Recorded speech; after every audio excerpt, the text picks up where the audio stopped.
ততক্ষণ আমার সাথে রুমে ছিল, আমরা গল্প করছিলাম। মানিকের মাও একই কথা বলতে থাকে। এরপর মানিকের বাবা কাজলকে প্রশ্ন করে, তুমি কি আসলেই রুমে ছিলা? কাজল বলে, হ্যাঁ আব্বা। এরপর হতবম্বের মতো মানিকের বাবা বলতে থাকে, তবে একটু আগে আমি কাকে দেখলাম সাদা শাড়ি পরা? এরপর মুনির বলে, আব্বা নিশ্চয়ই তোমার ঘুমের ঘোরে হ্যালুসিনেশন হয়েছে। এরপর সবাই যার যার রুমে ফিরে যায়।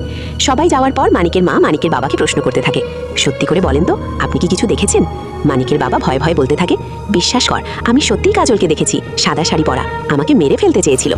এরপর মানিকের মা বলতে থাকে, আমি তো আপনাকে বলেছিলাম যে কাজল আমার মুখে গরম চা ঢেলে দিয়েছিল, কিন্তু আপনি তো আমার কথা বিশ্বাস করেননি, এখন বিশ্বাস হলো আপনার? মানিকের বাবা বলে, হ্যাঁ তুমি ঠিকই বলেছিলে, আসলেই কাজলের সাথে ভূত আছে, আর দেরি করা যাবে না, কালকেই আমি কাজলের বাবাকে আসতে বলবো, আর ওনার কাছে জিজ্ঞেস করবো কেন উনি ওনার ভূতে ধরা মেয়েকে আমাদের ঘরে পাঠিয়েছে। এরপর দিনই কাজলের বাবাকে ডেকে আনা হয়। এবার সরাসরি ওনাকে প্রশ্ন করা হয়, আসলেই ওনার মেয়ের সঙ্গে ভূত আছে কিনা। এরপর কাজলের বাবা উত্তর দেয়, হ্যাঁ আমার মেয়ের সঙ্গে ভূত আছে। এটা শুনে সবাই হতবাক হয়ে যায়। এরপর কাজল